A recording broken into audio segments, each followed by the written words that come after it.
Hello बच्चों, कैसे हैं आप? आई होप आप सब ठीक होंगे। अभी तक हम अपने कार्य तथा ऊर्जा जो चैप्टर है उसका एक पार्ट हम लोग देख चुके हैं, जिसमें हमने बात की थी बेटा कार्य के बारे में। आज हम अपने इसी चैप्टर को आगे बढ़ाते हुए बात कर रहे हैं ऊर्जा की।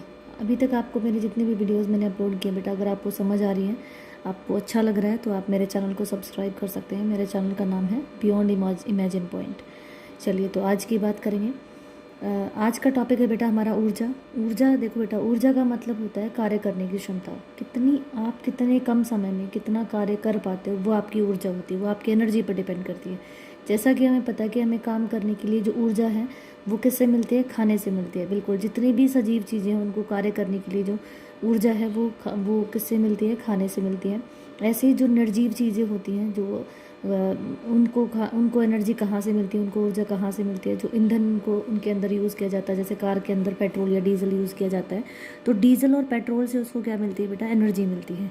चलिए, तो अब हम बात करेंगे बेटा ऊर्जा के रूपों के बारे में। बहुत सारे रूप हैं हमारे पास ऊर्जा के, जैसे हीट एनर्जी है, इलेक्ट्रिकल एनर्जी है हमारे पास, मैकेनिकल एनर्जी है, काइनेटिक एनर्जी है, पोटेंशियल एनर्जी है, बहुत सारी न्यूक्लियर एनर्जी है, जैसे बहुत सारी काइंड ऑफ एनर्जी हमारे पास है। लेकिन आज जो हमें अपनी चैप्टर में बात करनी है वो बात करनी है बेटा मैकेनिकल एनर्जी की।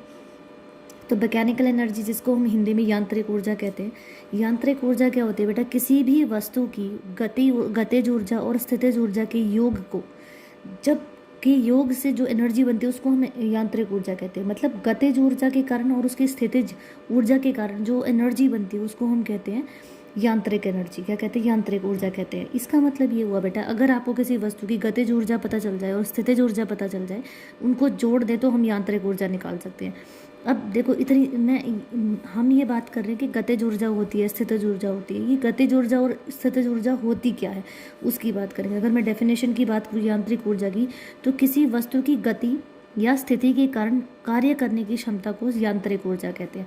अब बार बार हम बात करें बेटा गतिज ऊर्जा और स्थितिज ऊर्जा की, तो बात करते हैं गतिज ऊर्जा किसे कहते हैं। गतिज ऊर्जा, जिसको हम इंग्लिश में काइनेटिक एनर्जी कहते हैं बेटा। गतिज ऊर्जा होती है किसी वस्तु की गति के कारण। कोई वस्तु है, अगर वो गति कर रही है तो उसकी गति के कारण जो कार्य गति के कारण कार्य करने की क्षमता को हम गतिज ऊर्जा कहते हैं। जैसे उड़ता हुआ हवाई जहाज, बहता हुआ पानी, या एक गतिशील क्रिकेट बॉल, इन सारी चीज़ों में, क्योंकि देखो उड़ता हुआ हवाई जहाज अगर उड़ रहा है तो वो किसी गति से क्या कर रहा है? उड़ रहा है।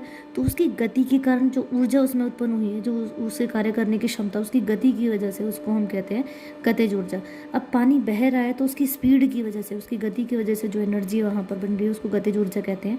अब गतिज ऊर्जा जो होती है इसको हम काइनेटिक एनर्जी काइनेटिक एनर्जी को के ई से भी लिखते हैं, या हम इसको ई के से भी लिखते हैं। ई से एनर्जी और के से काइनेटिक। ठीक है, तो kinetic energy equal to half m v square होता है। एम क्या होता है बेटा? मास, मतलब वस्तु का द्रव्यमान होता है।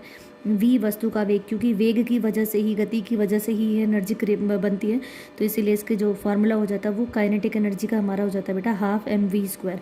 तो एम इसका वस्तु, जो भी वस्तु है जिसमें गति है उसका द्रव्यमान हो जाएगा, और वी उसका वस्तु का वेग हो जाएगा। एक छोटा सा एग्जाम्पल मैंने यहाँ पर लिया, उदाहरण लिया आपके लिए। जैसे 15 किलोग्राम द्रव्यमान की एक वस्तु 4 मीटर पर सेकंड। 15 किलोग्राम द्रव्यमान, मतलब आपके पास एम की वैल्यू, द्रव्यमान की वैल्यू 15 किलोग्राम हो गई बेटा।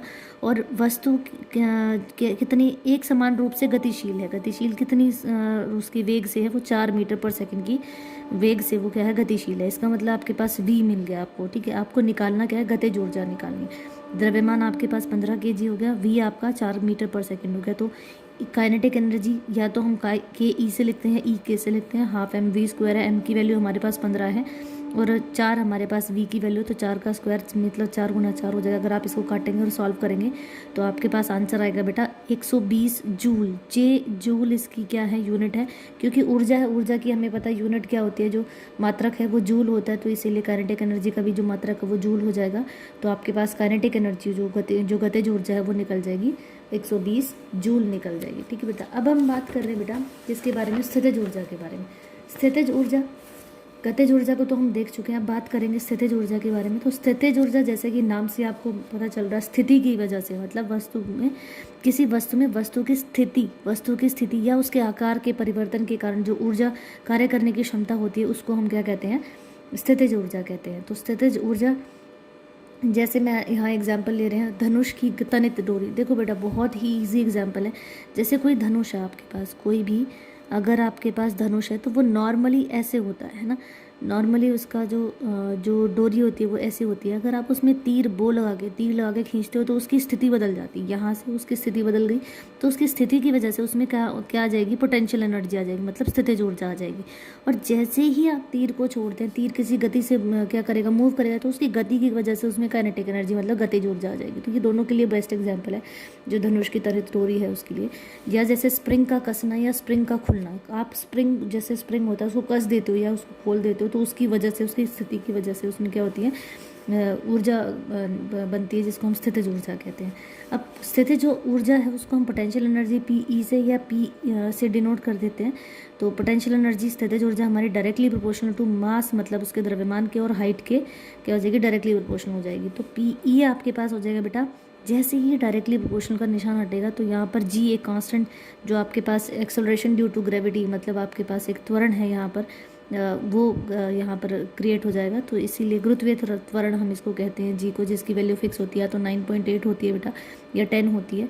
तो पोटेंशियल एनर्जी हमारे पास हो जाएगा बेटा mgh, m हो जाएगा द्रव्यमान वस्तु का, g हो जाएगा जो आपकी गुरुत्वीय त्वरण है, और h आपके पास हो जाएगा हाइट।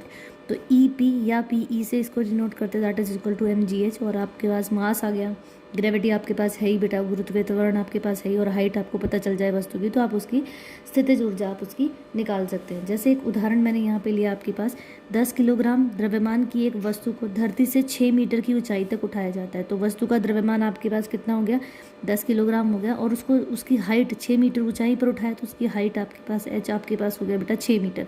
इसकी स्थितिज ऊर्जा आपको ज्ञात करनी है। तो EP आपके पास mgh होता है, m की वैल्यू यहाँ पर मास आपके पास द्रव्यमान था वो 10 किलोग्राम दिया हुआ है, h आपके पास 6 मीटर दिया है, और g आपकी हो जाएगी बेटा 10 मीटर पर सेकेंड स्क्वायर। तो आपके पास EP हो जाएगा mgh, दैट इज m की वैल्यू 10, g आपके पास 10 है, और h आपके पास दिया 6 मीटर। तो आप कैलकुलेट करेंगे तो आपके पास आ जाएगा बेटा 600 जूल, क्योंकि ये भी आपकी ऊर्जा है तो ये भी आपकी हो जाएगी बेटा 600 जूल आपके पास क्या आ जाएगी, उसकी स्थितिज ऊर्जा आ जाएगी। ठीक है बेटा। अब हम बात करते हैं बेटा ऊर्जा का रूपांतरण। देखो बेटा, ऊर्जा के एक रूप से दूसरे रूप में ऊर्जा का रूपांतरण होता है, मतलब एक रूप से दूसरे रूप में क्या हो रही है, परिवर्तन होता है। इस परिवर्तन को ही हम क्या कहते हैं, ऊर्जा का रूपांतरण कहते हैं। ठीक है बच्चे। तो जैसे हाइड्रो पावर, जो हाइड्रो इलेक्ट्रिक पावर्स होते हैं, या पौधे में प्रकाश संश्लेषण की प्रक्रिया होती है, सौर ऊर्जा, ये सारे के साथ जो हमारा रासायनिक भोजन बनाते हैं, रासायनिक जो भी क्रियाएं होती हैं, ये सारे के सारे ऊर्जा के रूपांतरण है। जैसे हाइड्रो इलेक्ट्रिक पावर है, हाइड्रो इलेक्ट्रिक पावर में होता क्या है बेटा, हाइड्रो का मतलब होता है पानी।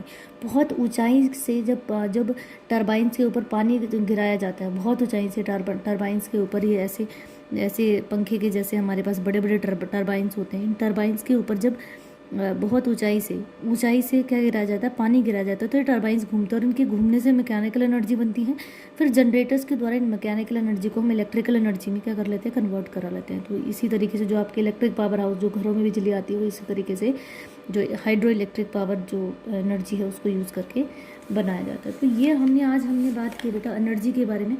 तो इस प्रकार से आप किसी भी वस्तु की क्या निकाल सकते हैं, गतिज ऊर्जा और स्थितिज ऊर्जा निकाल सकते हैं। जब आपके पास ये दोनों एनर्जी आ जाएंगी तो अगर इनका योग कर देते हैं तो आपके पास क्या निकल जाएगी, यांत्रिक ऊर्जा निकल जाएगी। तो आज का टॉपिक हमारा यहाँ पर ख़त्म हुआ। आई होप आपको समझ आया होगा बेटा। अगर आपको मेरे वीडियोज़ पसंद आ रही हैं, आपको समझ आ रहा है, तो आप मेरे चैनल को सब्सक्राइब कर सकते हैं नीचे दिए हुए लिंक पर क्लिक करके। Thank you.